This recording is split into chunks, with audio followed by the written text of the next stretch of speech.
Good morning and welcome to the breakout session for Sustainable Soybean Production Track today. My name is Mike Gill. I'm the Director of Conservation Agriculture at ISA. And before I introduce today's speaker, I'd like to mention there will be one CEU for Soil and Water Management available for attending this breakout session. We'll have the details at the end of the session on how to assess your credit. We appreciate the opportunity to partner with CCAs to offer this additional benefit. And with that, I'm happy to introduce Clay Bess, presenting Precision Conservation Management, establishing a region of rapport and conversation. Clay is the operations manager for Precision Conservation Management, or PCM. And he is based out of Paris, Illinois. Through his role with PCM, Clay works to support Illinois farmers in implementing data-driven conservation practices and scaling their sustainable outcomes. Clay works with various partners to improve environmental outcomes and advance sustainable solutions for farmers throughout our value chain. In 2020, Clay was featured as part of the Field to Market's 2020 Trusted Advisor Spotlight Series. Clay was raised in Paris, Illinois, and graduated from the University of Wisconsin at Madison with a degree in conservation biology. Please help me welcome Clay. Clay, it's all yours. Thanks, Mike. I appreciate it. Thanks for that intro, and I appreciate this opportunity from the Soybean Association to present today. And you see there on my first slide something that's exciting and new to the ag world, and PCM is the partnership with the Soybean Association with the corn growers. So having those logos on the same slide and working on that effort has really excited all of us within PCM, and we'll talk more about that throughout this presentation. You'll see how that's going to help PCM, how that will help Illinois agriculture, and like I said, we're all looking forward to that. So as Mike mentioned, I am the operations manager of PCM. I'm actually transitioning into that role. So up until now, and even this spring, I am a PCM specialist as well. And what a PCM specialist is that is the person on the ground that's working individually with the producer and to provide them with the confidence to adopt conservation and the economic data to reduce those risks when they are adopting those practices. So as an operations manager, it'll just be my job to oversee our other specialists throughout the state of Illinois, which we actually plan to add a few more in 2021. So we can talk more about that throughout this presentation. Just to give some more background on where PCM is coming from, I mentioned the corn growers. It is a corn grower program, and they submitted a proposal to the Natural Resource Conservation Service for a Regional Conservation Partnership Program grant. They were awarded that grant, and what that did was a couple things. It set up the program to, one, have NRCS funds available. So PCM was awarded $5.3 million in 2015. That money is exclusive to PCM farmers enrolled into our program, and it goes towards NRCS programs such as the Conservation Stewardship Program, CSP, and the Environmental Quality Incentive Program, EQIP. So that initially set a pot of funds up for our farmers to use those NRCS programs. And it also built this network of over 30 partners where we would receive in-kind funds, other contributions from those over 30 partners to do things such as develop the reports that we present to each farmer at an individual level, to build the online database and the farmer portal, which is where we have all the data stored, a farmer can interact with on their own account, and it's also going to pay the special salaries. So getting that grant was able to do those things and set up PCM. And the reason why Illinois Corn wanted to set up the program was for a few things. One, you see there, to address the nutrient loss reduction strategy. So when that plan came about, the corn growers really took it upon themselves to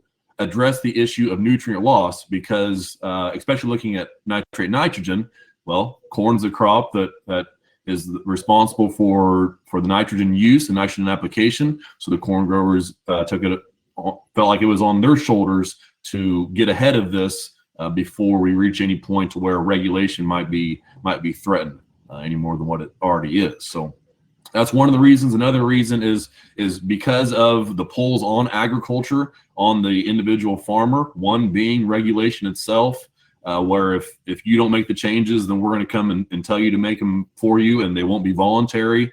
That pull, and then the pull from the consumer, where the consumer is now wanting their food raised sustainably, and that falls on the farmer to do that. Well, with these two things on either side of the farmer, the corn growers wanted to provide the value to the farmer, find value for the farmer, and understand what conservation costs and hopefully what it can make for the farmer on a bottom line perspective. I mentioned our specialists. We are hired through one of our largest partners, the Soil and Water Conservation District. So I'm actually an employee of the Champaign County Soil and Water Conservation District, and that's been a huge partnership to where we can work in their offices. We have a desk there to see what farmers come in, listen to conversations about conservation, and figure out who's interested in different practices, figure out what SWCD programs are available. That way we can promote them to our farmers and really tie everything together just from that office. So that's been a huge deal of our success so far. List there the 12 Illinois counties that we started with, now up into 31, and that is a large part due to the soybean partnership that came about on December 14th, and or it was announced on December 14th. So that's going to double our data set moving forward, which is going to be obviously beneficial for the whole state, especially northern and southern Illinois, where PCM wasn't initially located. But with this partnership, we're looking forward to being able to touch those parts of the state as well. Also in Kentucky, we have one specialist there that takes care of 10 counties. So, and a little background on that is, when we collect farmer data, we collect their actual agronomic data, but we're not receipt based. So we don't collect any financials. And what we'll do is we pair the farmer's actual agronomic data with economic data from two sources. One being Farm Business Farm Management, FBFM, and the second one being the U of I Farm Doc data. So FBFM is kind of the reason why we're in Kentucky. They have a very similar program, Kentucky Farm Business Management, KFBM is what that's called. So that's how we wound up in Kentucky, and we're hoping to expand there just as much as we have here in Illinois. Now, bringing you kind of up to speed of where we're currently at, we're over 300 Illinois farmers, and we'll easily be over 400 this year. Is definitely what I'm thinking. And how that works is each specialist right now, we think the capacity for each specialist is 100 farmers. That gives them enough time throughout the year to meet individually with each of those growers a few times, to develop the reports. That's the value of PCM, is the report. What you see here listed as the RAP, that resource analysis and assessment plan. That's the report I'm talking about. That's where the value is of PCM. So 100 farmers is what each specialist has. We're trying to add 30 each year if the specialist isn't already at 100. So our plan to add 4 regions this year, our goal would be to get 120 farmers just out of those 4 regions. So it's going to help us rapidly expand and build the data set, and you'll be able to take a look at our data here throughout this presentation. We're all looking forward to that. That's probably the most exciting part about all of this.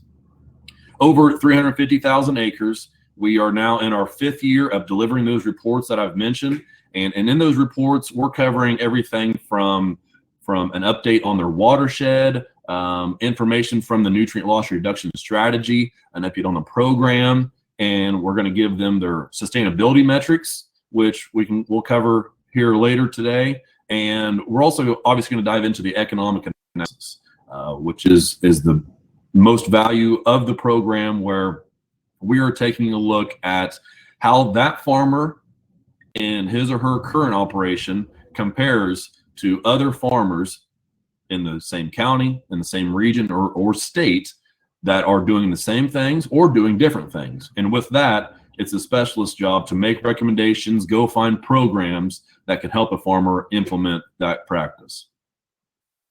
A couple other things on that slide there. You see the PepsiCo Carbon Footprint Project, and that's a cover crop incentive is how it started out being. And this was something that we never really planned on happening, but PepsiCo has made their corporate goals to reduce their greenhouse gas emission, and they understand they can't go out to a farmer, knock on the door, and say, "Hey, could you lower your GHGs for us?" That's not going to work. So they found out about PCM, they understood what we were doing, and they basically contracted us to work with the growers in their supply chain around the Frito-Lay and the Bunge facilities in East Central Illinois.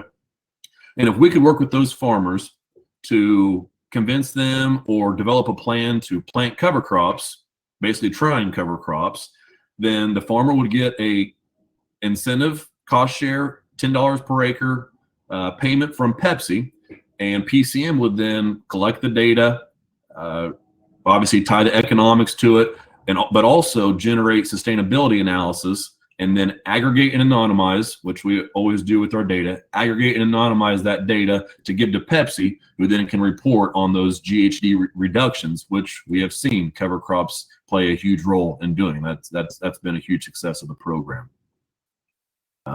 So much so that it's been a success to Pepsi as well. Their plan now by 2040 is to be net zero reduction. And our effort within PCM and through that part of the supply chain has given them the confidence to make those claims. So that's been great to see. I've mentioned there the ESMC pilot. That is the Ecosystem Service Market Consortium, and this is a carbon credit program, brand new. This is it's a, I guess, say their pilot program, 1-year deal, and that is also exclusive to PCM farmers, where it's and I'll explain ESMC, I guess, a little bit more here. They're a little different than other carbon programs have been. They're more publicly funded than you're typically going to find with a carbon credit program. They don't promise as much, which is what the corn growers really like about them. Is that I think it's only $5 to $15 per acre for the practice is what they're promising to the farmer, and so that's nice, especially for the farmers that have been burnt in the past by carbon credit programs.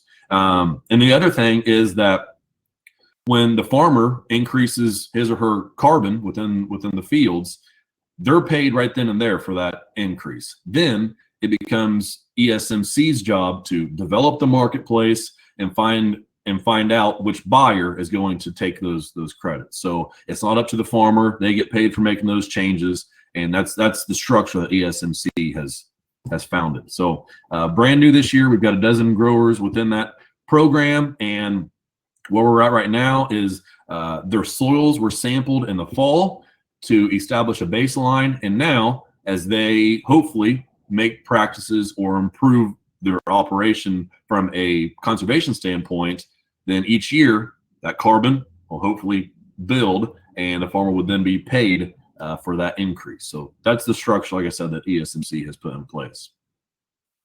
Soil Health Partnership 5-year transition program. It is just that. They are trying to transition a farmer from a little bit of cover crops to a lot of cover crops. And they're even doing some no-till, strip-till for farmers interested in that, to where they're going to try 40 to 80 acres of one of those practices, compare that to a side-by-side field of acres without those practices.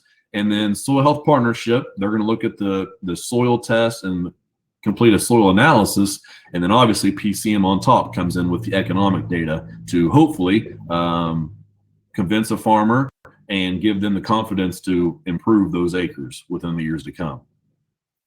I've mentioned CSP and EQIP. We have another 5 years of $5 million for our farmers. We used our original funds up in 4 years, which was a huge success. Fortunate enough to receive some national recognition from the NRCS with that, and we've been really happy with how that has gone. And we're able to knock down a few of the walls with that. One being really just getting farmers into the office, where within PCM I would say 90% of my farmers that are in that program have only been in the office one time, and that was to get the plan set up. I've been able to have them fill out the application when I go out to their farm to visit.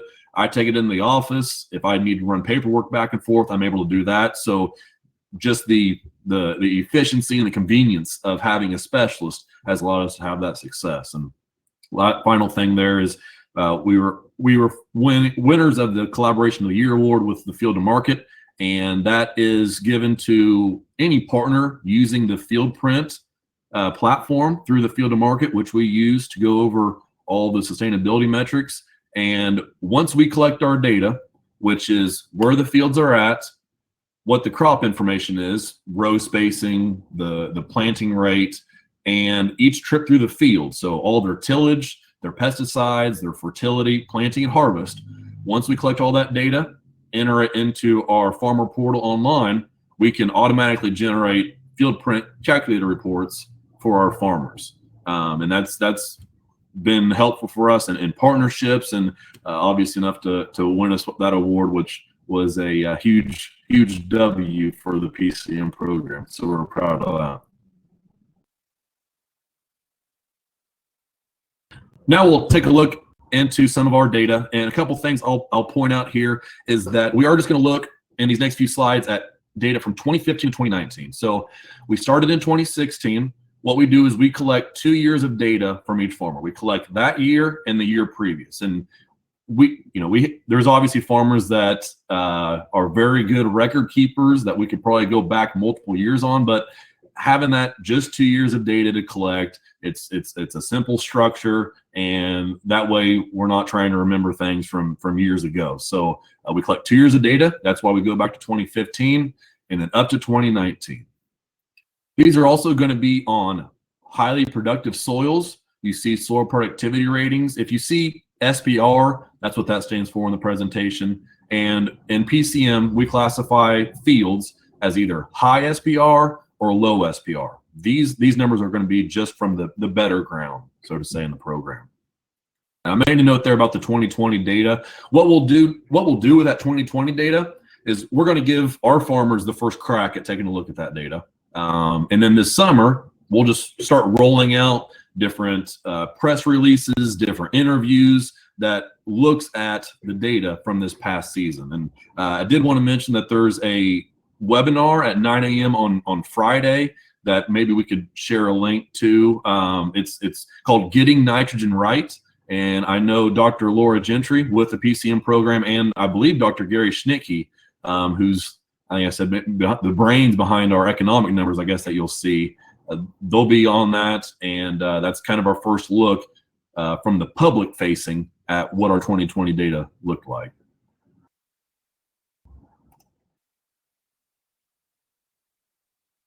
Okay, so first slide of data, as I said, 2015, 2019, we are looking at the timing of nitrogen application. And we look at 3 standards. We're going to focus on 3 standards within PCM. The timing of nitrogen application, tillage, and cover crops. And each one of these standards, which is what we're calling them, each one of those 3 standards that we're looking at, we're going to break them down into classes. Here you see 5 classes, either greater than 40% fall applied nitrogen, mostly pre-plant, mostly side dress, and then 3-way split. So that would be some in the fall, but not 40%, and then the rest split up between pre-plant and side dress. And this does include everything that a farmer would see, and there is a slide that I'll get to that does show more of that. But this is kind of the structure, how I go about a conversation with a farmer, right? So the main thing we're looking at is that bottom line. Yeah, we have the yield listed on there, but the main thing we're focused on to create a sustainable operation, both environmentally and economically, because it's got to make sense for a farmer to implement it on their practice, is that bottom line. And on this chart, from all years of PCM data, and this is state level, that mostly pre-plant is the most profitable system for the timing of nitrogen application. You see $279 per acre there. And I will point out that there's no land cost in here. just because it'd be so difficult to compare, you know, the rents across the state, and I'm sure you understand that. So that's why that's not listed in here. This is operator land return with non-land cost, no land cost. And let's see, the direct cost you see here, those are things like fertilizer, pesticides. If they planted a cover crop seed, that would be indirect cost. And then the power cost would be anything such as field work that you see listed there. Anytime they're making a trip through the field, if they're applying a fungicide, that would get included in the power cost. So there's your breakdown. But biggest takeaways here, mostly pre-plant has been the most profitable system for nitrogen application within the PCM program. And I guess I misspoke. That's probably the second biggest thing.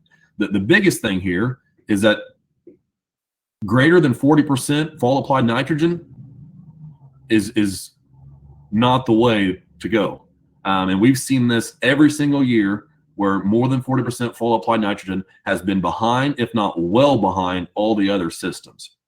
And this is something that I'm able to structure my conversations with farmers with. You know, I'm taking this data out to a farmer, and if they're fall applied, this might be the first thing I bring up. And we've had plenty of farmers that have made changes. One of my farmers a couple years ago, when we had a really wet fall, he got his anhydrous on, and he was ecstatic that he was really the only one in the whole county that got his anhydrous on, didn't have to worry about it in the spring, and came back to him with these numbers. And really, before we even opened the report, after him and I had conversations about this specific data, he wasn't happy with how things went. And he made a comment to me as soon as he saw these numbers that he will never apply fall nitrogen again. So with these numbers, we are able to give farmers that confidence to make those changes.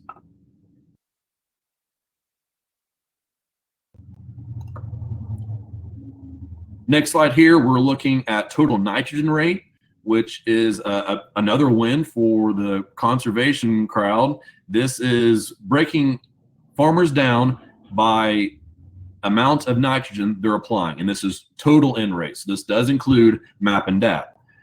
You see there less than 150 pounds all the way up to over 225 pounds.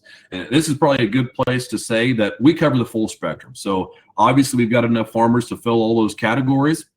We've also got farmers that are making 4 passes of tillage ahead of corn and bean, while at the same time we've got farmers that have no-tilled for 30 years and cover crop for a dozen. So we do cover the full spectrum. Our farmers range anywhere from 200 acres to 7,000 acres. So that spectrum is covered as well. But the thing we're looking at here, and this really comes into play about the yield versus return. You see that on this slide, because what we see is that 151 to 175 pounds of total N per acre applied, that's the most profitable system, $270 per acre for the data set we're looking at. You take a look at the yield, which is the second to last column, second from the right, the over 225 pounds of N farmers had the best yield, but the return was next to last. And looking at this, how a specialist would structure a conversation to a farmer with here is we focus on the NUE, the nitrogen use efficiency. That's the number that used to be 1.2, right? That was the thinking, 1.2. And we've still got plenty of farmers that are around that, or unfortunately above that. And what I would do if I'm looking at a farmer's report, I'm going to go in there and I highlight every field that's above 1. And if it's been above 1 for multiple years, then I'm going to bring up a suggestion or a question. I'm going to say, what's your average corn yield? Or if you got, what yield would it take for you to be happy with that field? Because obviously, I want to say this probably, but obviously you're trying to get more out of it than what you're probably going to, right? Or I would say that in so many words to make him not feel like I'm attacking him, but get that conversation started about maybe we should start addressing each acre on its own and not just blanket the entire operation. Because really, we have farmers that are down to 0.75 NUE that are very successful and very happy with where they're at. You'll see NUE here on this next slide, And this is looking at timing ahead of corn for nitrogen as well. We're grouping 4 bars and 4 different timings. You got fall on the left, pre-plant, side dress, and then 50-50. And really the only takeaway from this chart, well, a couple chart takeaways, is the green bar, that is farmers who are applying, have a greater than 1.2 NUE. So those are the farmers I'm trying to get down to where they're producing from that field. We see 1.2 above every single, no matter when they're applying it, it's well behind anything else. You see there in the blue, there's those farmers that I talked about having success with 0.85 or less. Red is anything under 1. So we've really hammered on getting each field on average to be 1.0 or less, and we're having success. We've got farmers changing to that, and making the changes or compromising where, okay, you know, I'll compromise with them. It's their first time making this change. I know this is how they've always done it. So how about this field right here where you're at a 1.2? What if you took 15, 20 pounds off of that field? And how about this field over here where you're having really good success, consistently down to 0.9? What if you put that 20 pounds on that field instead, and maybe we're a little higher NUE, but we're still below 1, and you're happy with me because you yield a little better on that field, and that's the one you can talk about at the coffee shop with. So those are the conversations we're having around nitrogen. Next thing we'll look at here is tillage. And again, we're breaking tillage down ahead of corn. We're looking from no-till, strip-till, 1 pass light, 2 medium, moderate, and then anything more than that, 3 or more passes of tillage. Like I said, we've got some farmers doing that. And to explain these a bit, the 2 pass light, let's start there. That'd be like 2 vertical till passes or 2 cultivator passes. A 2 pass moderate might be a chisel in the fall, come back with a cultivator in the spring. So that's how we're breaking that down. 1 pass light, maybe just a soil finisher in the spring. Then obviously you got no till and strip till there. And again, we'll look at the bottom line where 2 pass light came out to be the best so far from PCM's data, which again, 2 cultivator passes, 2 vertical till trips. What came out to be worst is, again, 1.1 for the conservation crowd, anything more than 2 passes. So 3 or more passes of tillage, $180, $49 per acre off from the next best thing, which in this case was no-till. And another disclaimer I haven't talked about is that this is statewide data, right? So if you're a farmer in the PCM program, you obviously would get state data, but you're also going to get regional data, which might be 4 to 5 counties. You're going to get county data, which is much more local, right? And then this year, we're actually breaking it down by watershed, HUC 12, HUC 10, and HUC 8s, if you're familiar with how that system works. But that just determines the size of what the watershed is. So trying to get closer to the farmer's operation, and that really, honestly, just gives them one less excuse to say, that's state data. Those farmers ain't the same as I am. So just trying to give them one less excuse and just trying to provide the most value to our farmers. Because I will say that strip till is, what, 4th best on this chart from the state. But East Central farmers, where I'm working with, much more fortunate on the strip till, to where strip till has either been the best or the 2nd best tillage each year that we've been doing this. Here's tillage ahead of soybeans. So this is looking at our most profitable soybeans within the PCM program, breaking down the classes of tillage from no-till to more than 2 passes. And we're looking at the direct cost here. And this is just kind of something interesting that I might bring up to a farmer, to where that red bar you see is winning on 4 of the 5 of these categories. And that means that's indicating the farmers that are spending a moderate amount on the direct costs. So the fertilizer, the seed cost, the pesticides, right? So if I take this out to a farmer or have this information and they're spending more than that $163 per acre that you see listed there, maybe I'm bringing up questions about, okay, how's your weed suppression? Do you scout before you're making that additional trip of last pass of herbicide, or maybe asking questions about the fungicide trip that they're making, which a lot of farmers are happy with. But just to bring up that conversation about comparing them to our most profitable farmers and trying to get them into that upper echelon. Then this slide is giving you a real good look at what a farmer actually sees. So this is looking at cover crop information data ahead of the 2019 crops. So corn's on the left, soybean on the right. And if you are a farmer looking at this, that first column where it says states no cover crop, that would actually say farmers cover crop, or farmers overwintering, farmer terminal, or farmer no cover crop if they didn't have anything. And then I would come in here and make highlights. Okay, here's where we've got you spending more than average. Here's where we've got you spending less. Hey, this is really high. Can you tell me more about why you're spending that much or making that additional pass? Those type of conversations is what we're having here. But the bad news here is that cover crops from a financial standpoint have not looked great. And they did that again in 2020. And the yields for beans have been fairly close. And I've got numbers written here from our 2020 data where both on high productive soils and low productive soils, the yields were only 3 bushels less with the cover crop. And every once in a while, maybe a certain county or a farmer will have a better yield with the cover crop. And in 2019 in Champaign County, cover crops boosted soybean yield by 3 bushel per acre. So not a lot, but enough. I mean, if we've got beans listed here as 925, you do the math, and that's doing pretty well per acre. But we're at least able to have that conversation about, okay, yields are maintaining pretty close. Where can we find something to cut in this operation? Again, back to the weed suppression. Are those cover crops helping block out the weeds? Have you thought about backing off on the herbicide? Or maybe eventually, if a farmer's seeing the fertilizer come into play, maybe we could talk about trying a field where we're putting a little less fertilizer on and seeing if that cover crop is helping us out in that regard.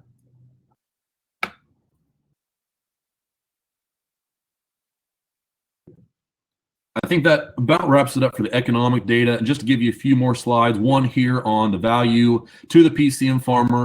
That one-on-one technical assistance has been the biggest thing for PCM. And our programs have come and gone because they don't have that connection piece where these field print calculator platforms are a great tool to use if you understand what the pretty picture is, because it is confusing. And how do you know how to improve those scores? That's what PCM has been able to provide for our farmers, and really what has given us the success that we've had. But at the same time, it's also the hurdle that we would have to get over to expand, because obviously money goes into the specialist salary and the report and farmer portal development, and so that's why we've stayed here within Illinois, and with partnerships, Soybean Association. I mean, that's huge, right? To bring in the data set and to expand our geography. So that's super exciting, and we're happy to have that. And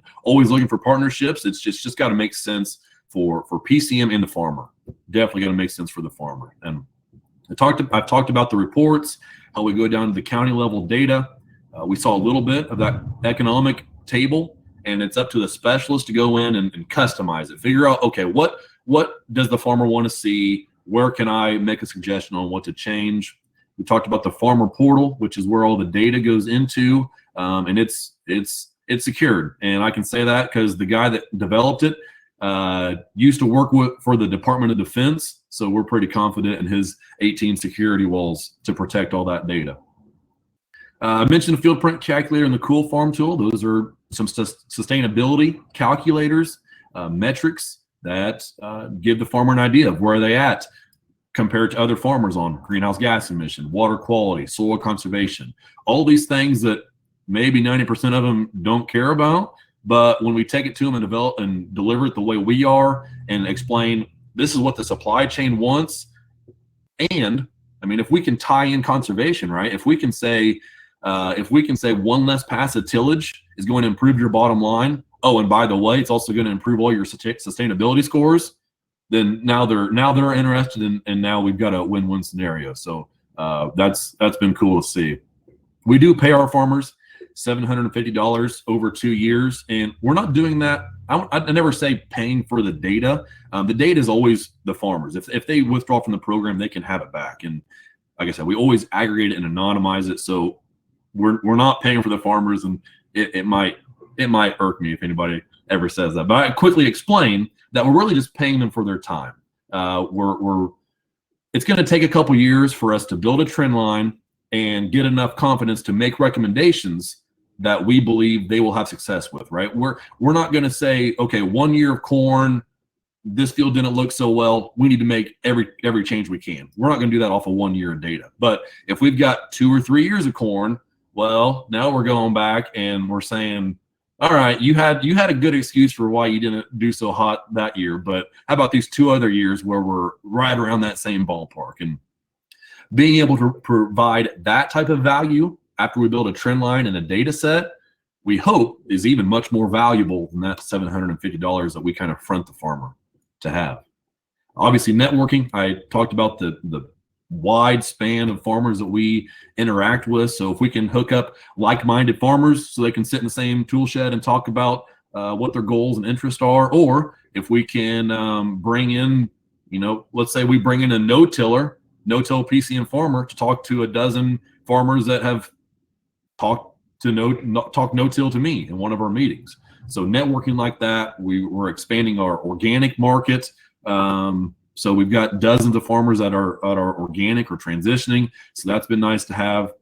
And then obviously the exclusive programs that I've talked about, whether that be the NRCS programs, the Soil Health Partnership, ESMC, the cover crop incentives that we have a couple of, and things like strip till, where, like I said, in East Central Illinois, strip till numbers have looked really good. Well, no matter how good they look, it's kind of hard to expect a farmer to go spend $200 grand on a piece of equipment that he thinks might work, but not too sure. So if we can line up a program to where a farmer can custom strip till a couple of their fields and see how it works before they make that investment, then that's what we've got to be able to provide to our farmers to give them the confidence, again, to make and adopt that change, to reduce the risk, right? And I think I talk about that here in a couple slides.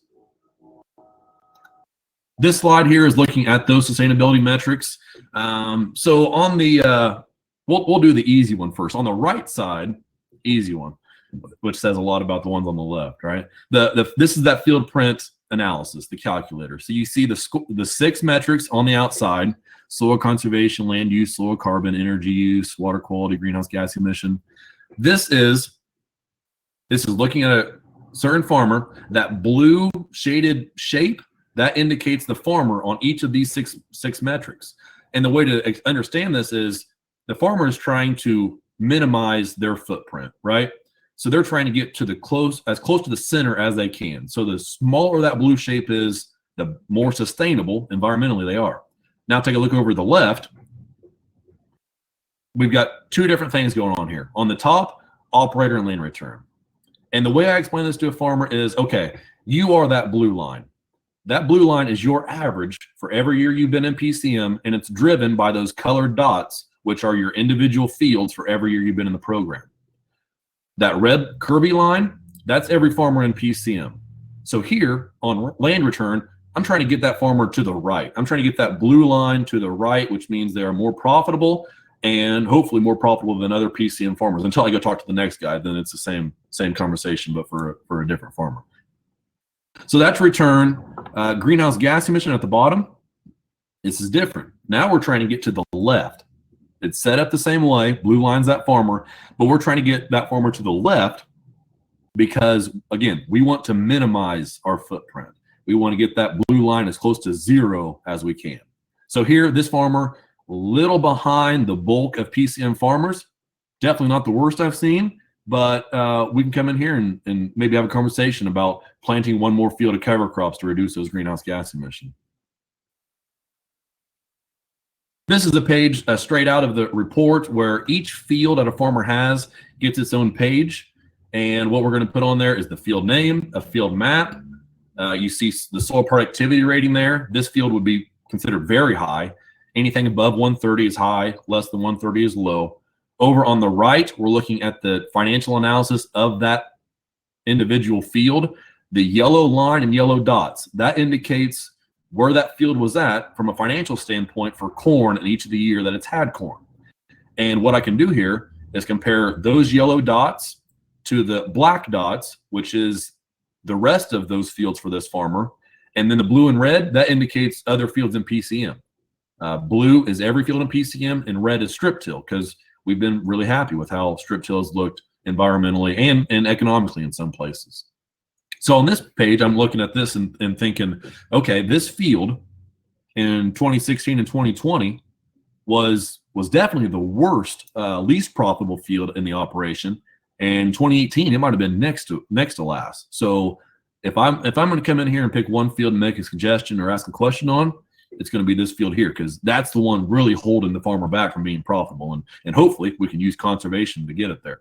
And at the bottom, you see a summary of all the years that field's been in the program, what crop it had, the tillage, the nitrogen applied, the NUE that we talked about, and then the operator land return. There would be that last column. A couple more slides here to wrap up. Commitment from the farmer that I talked about, we don't ask a lot, and that's also been something that's been really big for us, right, is that we're going to ask for 30 to an hour, maybe hour and a half, depends on what kind of conversation we get into, what the weather's like that day, right, to sign up, to put all the fields in, all the passes through the field. And then we're going to have a summer checkup where we might bring up something the farmer wanted to know about, maybe bring them out an application to the CSP program. Then we're going to give them a call after harvest, get their yields, which should take 15 minutes, get their drying information, hauling information, and then delivering the report, which could take an hour to 2 hours. Because as you've seen, I mean, imagine all this multiplied by 100, which is at least what it feels like to me, since I'm directly in the middle of delivering my reports to 100 farmers. It's going to take a while to go through that and then start to develop a plan, which is what our takeaway items are, our action items as specialists. You see there just a few notes about securing the data, aggregate it and anonymizing it, program designed by farmers for farmers, understanding that I mentioned every conservation is a business decision, because and we know that if we can build this trend line, collect the data, analyze it in a way that's beneficial to the farmer, sit down with them and develop a plan, look at that data, figure out what program fits their operation, and that's going to lead to reducing the risk, which is huge in this time where the farm economics are tough to listen to or talk about, and when we've all got a little fear about regulation coming down the pipeline. So reducing risk and having the most confidence implementing conservation, that's the biggest thing. That's what we've been able to do, and we're excited to continue to do as well. So with that, last slide here does give you, as I said earlier, here's your map for what counties we will be in Illinois, as well as the ones in Kentucky. So yeah, we're extremely excited for that, and really excited for what's gone on so far in the partnership with Soybean Association. All right, Clay. At this point, we're going to begin taking questions from the audience. So if you have a question, please type it into the Ask a Question function on the sidebar to the left of your screen. With that in mind, we do have a few questions that have already been submitted. We'll kick off with those and see if we get some more along the way here.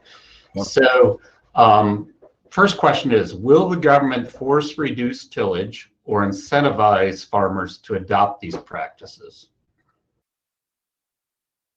Yeah, it's scary to think about, right? Well, scary from a change perspective. I mean, we are seeing the improvements. We are seeing that it can be beneficial from the bottom line and from a production standpoint. So that's good to have in our back pocket, at least. The incentivized part is exciting to PCM, and we think it's possible. I don't think one thing I mentioned is that what the Illinois corn growers do with that aggregated data is they go out to DC and they go to the lobbyists. or those making decisions about regulation. And they're able to say, hold on a second, before you regulate cover crops or no-till, take a look at our numbers from thousands, hundreds of thousands of acres, and here's what our farmers are losing by doing those practices, especially with cover crop, where it's $40 off per acre. Well, if they can take that data out and promote that while promoting the success that our farmers are having with conservation, then these incentives we're hoping come along much quicker and larger than what they have been, really. Yeah. And as we are here at Illinois Soybean Association, also through our government relations team, really working closely with legislators and others to let them know that about cover crops and about the ins and outs of changing tillage practices, and how occasionally and in some cases you're going to see a yield decline before you see yields rebound again. And so how do we work with our farmers to help them along that path? And oftentimes that's where the incentivization comes in. So in many cases, conservation practices are often not the most profitable, but have many other long-term benefits. Are you collecting any conservation type data along with the economics / yield? How do you incorporate these benefits into your analysis? I would say our biggest thing to do that is working with other partners and programs that are kind of already trying to capture that. And Mike, you and I talked about this before we even started, about different projects, programs going different ways, and then the need to come together. And that soil health partnership that I mentioned, they're doing a fantastic job of sampling soils, going through the analysis of what these projects are doing for those programs. So PCM ourselves, not really doing too much of it, or like water sampling, which is something the soil and water conservation districts do. They have their own water sampling kit. But if we can promote those programs, soil and water, soil health partnership, then I think we would love to be able to just tie that in to what we're doing, because there's a lot of programs out there that are having success. It's just a matter of all sitting at the same table.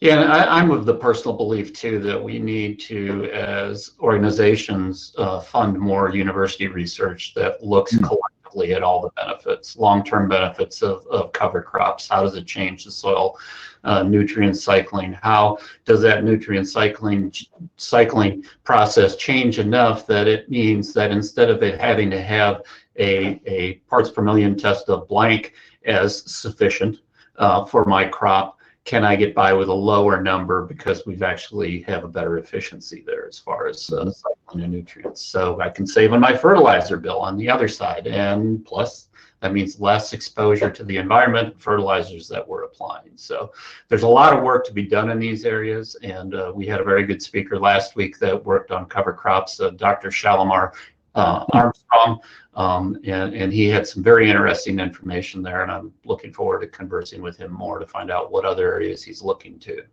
as far as research. So then the next question, do you offer a program that doesn't require harvest and planting data? If not, do companies like Pepsi have access to it? So they don't. Pepsi gets, so there's 81 farmers within that Pepsi project, and they get the aggregated data set. And the name's never tied to it. It's always stripped from it. The only time a farmer's name shows up anywhere in our program besides their account is in that report. Everything else, they're a 16-digit code. I'm thinking about the planting date and the harvest date. Those are huge when it comes to that field to market sustainability platform, which was a founding partner with what we're doing with PCM. So it's really been necessary for us to collect those things, the harvest data, and that, and I mentioned, that drives a lot about my conversation. If they're producing corn that makes sense for the nitrogen rate that they're applying, then I don't have anything to worry about. But if they're well below that or well above that 1.00 NUE, then that's something I definitely want to help them with. So definitely want that to hinder, I guess, my job. But we face those concerns as an ag program every day about how much data is too much data, and we just hope that we can earn the trust of each one of our growers.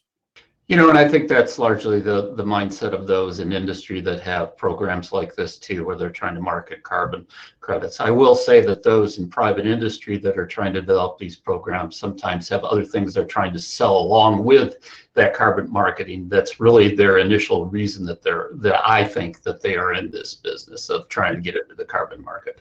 There's not a lot of money there right now, and I believe associations like our own, nonprofit organizations, are those that can keep the most of that money in the farmer's pocket and not have a big broker fee, so to speak, on the other side that gets taken off the top.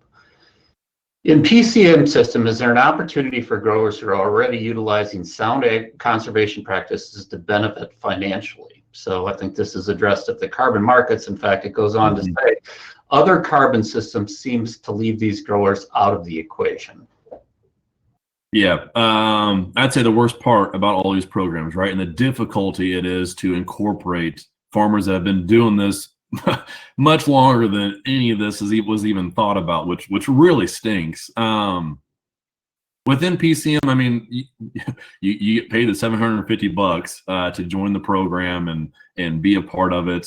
I mean, we're always looking for programs that can help the farmer, and nothing comes to my mind off the bat about a program that does reward a farmer for doing that. And the way that question is structured, you're probably even too far along for a CSP, which is a program that does pay a farmer for what they've been doing, as long as you've got room to do a little bit more. Whether you've got 200 acres of cover crop, well, let's make that 500 acres of cover crop, and then we can pay you for what you've already done plus what you want to do, because those payments go up to $40,000 a year for 5 years. But you do have to have some room for improvement, and like I said, it really stinks about that when you've already been doing this for quite a while.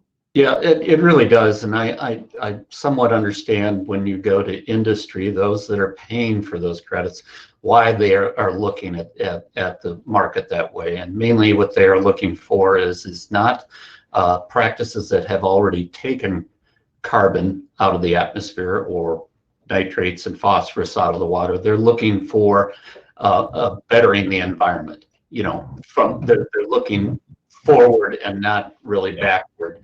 Now, I will say at the same time, there are some private industry individuals that are in the carbon markets out there that are offering somewhat of a look back and say, okay, we'll go back, up to 2 years and credit you for practices that you've already done. But I'd also be cautioned individuals on that fact that some of those very same companies are the ones that are also selling other products behind the scene. And so when you look at that paying back 2 years, what I look at it as is a kind of seed money to draw you in to their program so that they can say, hey, we want to market your grain also. So that they have another avenue for income there and kind of keep that in their house. And in a lot of cases, those paybacks are going back, and that looking back, it's a limited pilot project that they're offering there. So that's another kind of indicator of just exactly what their reasoning behind might be, why they're getting into the market in that way and looking back. Yeah, and Mike, I shouldn't even say this to get anybody thinking on it. And no, please, nobody actually do this, or else this might come back on me. But I've had plenty of farmers that say, "Oh, so I should go plow everything up for a year. That way I can join that program." Right? I mean, those are the comments made, because there are plenty of farmers that are well past where they need to be to capitalize on these. Which yeah.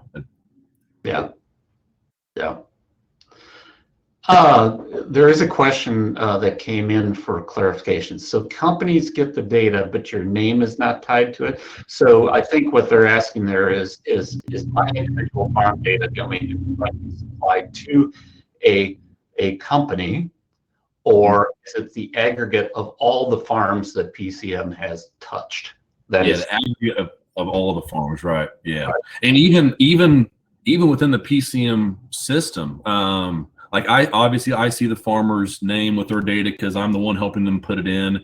But like Dr. Laura Gentry, Dr. Gary Schnicke, the ones doing that economic analysis, they don't even see, they don't, Laura's always asking me for farmers to talk to because she doesn't know who's in the program, because I can't tell her what farmer is which or what they're doing. So even, you know, as soon as we get above the ground floor of where PCM is at, there are no names tied to anything. Yeah, yeah. So it is just the aggregate data, not individual farm or field data. Right. So just to clarify there. So yeah, thanks. Last call for questions, I guess. That's really all we have for questions right now. You know, just to remind you, please take a few minutes out of your time to fill out the Soybean Summit survey after today's session. The survey links will be emailed to you, and everyone that fills it out will be entered into a chance to win a $50 Cabela's card.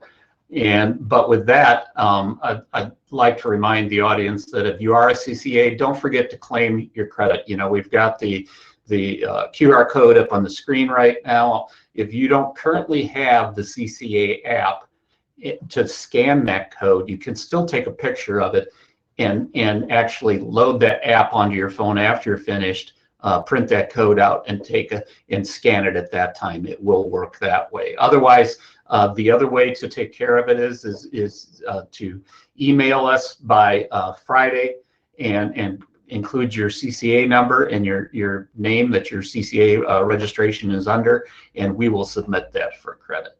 So at this time, I'd just like to thank Clay for his presentation today. And to the audience, thank you again for attending today's breakout session. So Clay, thanks for your time and your knowledge that you've shared today. So have fun. Appreciate it.